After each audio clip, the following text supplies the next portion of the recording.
ಅವ್ನು ಹುಡುಕಿ ತೆಗೆದ ಎಲ್ಲರೂ ಕೂಡಿ ಒಂದು ಮೂಮೆಂಟ್ ಮಾಡಿ ಇಡೀ ಸಮುದಾಯವನ್ನು ಎಬ್ಬಿಸುವಂಥದ್ದು. ಇಲೆಕ್ಷನ್ ನಿಲ್ಬೇಕಂತ ಅಲ್ಲ, ಇಲೆಕ್ಷನ್ ನಿಲ್ಲಕ್ಕೆ ಹೋದ್ರೆ ರಾಜಕೀಯ ಆಸೆ ಐತ್ರಿ ಇವಾಗ ಅದಕ್ಕೆ ಹಿಂಗೆ ಮಾಡ್ತಾರೆ, ಅಪಪ್ರಚಾರ ಮಾಡ್ತಾರೆ, ಅಪಪ್ರಚಾರ ಮಾಡಿ ಹೆಸರು ಕೆಡಿಸ್ತಾರೆ. ಅದೆಲ್ಲ ಆಗೋಕ್ಕಿಂತಲೂ ಇವು ಒಂದಾಗಿ ಅಟ್ಲೀಸ್ಟ್ ಯೋಗ್ಯರು ಯಾರ್ದಾರ ಅದು ಮತ್ತು ಜೊತೆಗೆ ಏನನ್ನ ಮಾಡಿದ್ರೆ ಇದು ಬದಲಾವಣೆ ಆಗ್ಬೋದು ಅನ್ನುವಂಥದ್ದು. ಯಾಕಂದ್ರೆ ಇಲ್ಲಿ ಬದಲಾಗೋದು ಒಂದು ಇಡೀ ಸಮುದಾಯ ಇಲ್ಲಿ 90% ಜನ ದುಡಿಯುವ ವರ್ಗದವ್ರು ಇದ್ದಾರೆ, ಕೂಲಿಕಾರಿದ್ದಾರೆ, ದಿನಗೂಲಿಯವರಿದ್ದಾರೆ, ದಲಿತರಿದ್ದಾರೆ, ಆದಿವಾಸಿಗಳಿದ್ದಾರೆ, ಅದೇ ಕಾಲ ಇನ್ನೂರ ಸಮುದಾಯದವರು ಇದ್ದಾರೆ. ಇವ್ರನ್ನೆಲ್ಲರೂ ತಿಳುವಳಿಕೆ ಕೊಟ್ಟ ತಮಗೆ ಬೇಕಾದ ಒಳ್ಳೆಯ ನಾಯಕರನ್ನು ಆಯ್ಕೆ ಮಾಡುವಂತಹ ಒಂದು ವ್ಯವಸ್ಥೆ ತರುವಂಥದ್ದು, ತಮಗಾಗಿ ದುಡಿಯುವಂಥದ್ದು ವ್ಯವಸ್ಥೆ ಬದಲು ಮಾಡುವಂಥ ನಾಯಕ ತರಬೇಕು. ಇಲ್ಲ ನಾವು ಅದ್ರಾಗ ಎಂಟ್ರಿ ಆಗಬೇಕು.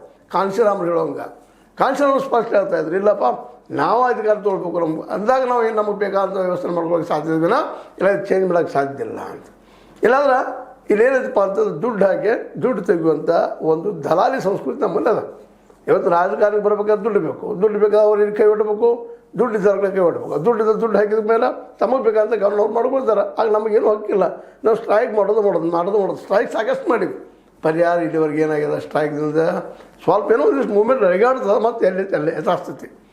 ಏನೋ 56,000 ತೊಗೊಳ್ತಾರೆ ಅಂದಾರ, ಈಗ 2.5 ವರ್ಷ ತೊಗೋತಾರೋ ಏನು ಮುಂದಿನ ಸರ್ಕಾರಕ್ಕೆ ಕಳಿಸ್ತಾರೋ ಗೊತ್ತಿಲ್ಲ ಸಿದ್ದರಾಮಯ್ಯನವರು. ಅದಕ್ಕಾಗಿ ಬರೋ ಸ್ಟ್ರೈಕ್ ಅನ್ನೋಕ್ಕಿಂತರೂ ನಾವು ಜನಜಾಗೃತಿ ಮಾಡಿ ಜನರಿಗೆ ಪ್ರತಿಯೊಬ್ಬರಿಗೆ ಭೇಟಿಯಾಗಿ ಜೊತೆಗೆ ಇಂಥ ಮೀಡಿಯಾಗಳೆಲ್ಲ ಕೂಡ ವ್ಯವಸ್ಥೆ ಇರೋದು ಒಂದು ಒಗ್ಗಟ್ಟಿನಿಂದ ಹೋರಾಟ ಮಾಡಿದ್ರೆ, ಹೋರಾಟ ಅನ್ನೋಕ್ಕಿಂತರೂ ಜನಜಾಗೃತಿ ಮಾಡಿದ್ರೆ ಜನರಿಗೆ ಇಂಥವ್ರು ಓಟ್ ಹಾಕಿಕೊಡೋದು ಅನ್ನುವಂಥದ್ದು, ಇಂಥವ್ರು ಹಾಕಿ ಒಳ್ಳೆಯವ್ರು ಹಾಕಿರಿ ಅಂತ ಹೇಳುವಂಥ ಒಂದು ಸ್ಥಿತಿಯನ್ನು ನಾವು ತರ್ಕೋಬೇಕಾಗಿದೆ. ಅದ್ರ ಜೊತೆಗೆ ನೋಟಾ ಅಂತ ಕೊಟ್ಟಿದ್ದು ಅದ್ರ ಬಗ್ಗೆ ನಾವು ಚರ್ಚೆ ಮಾಡಬೇಕಾಗಿದೆ, ಅದ್ರ ಮುಂದಿನ ಚರ್ಚೆ ಮಾಡೋಣ. ಬಟ್ ಈಗ ಮಾತ್ರ ಈ ಎಲ್ಲ ನಮ್ಮ ಮಿತ್ರ ಒಳ್ಳೆಯ ವಿಚಾರದಿಂದ ದಿಟ್ಟ ಜನ ಇದ್ದಾರಲ್ಲ, ಈಗ ಅವ್ರಿಗೂ ಸಹಕಾರ ಮಾಡೋದಕ್ಕೆ ಅನೇಕ ಜನ ಈ ಬಾಪುಗಳು ಒಂದು ಕಡೆ ಹೇಳ್ಕೊಡ್ತಾರೆ, ಒಂದು ಬಿಟ್ಟು 2-3 ಸಾವಿರ ಹೇಳ್ಕೊಂಡಿದ್ದಾರೆ.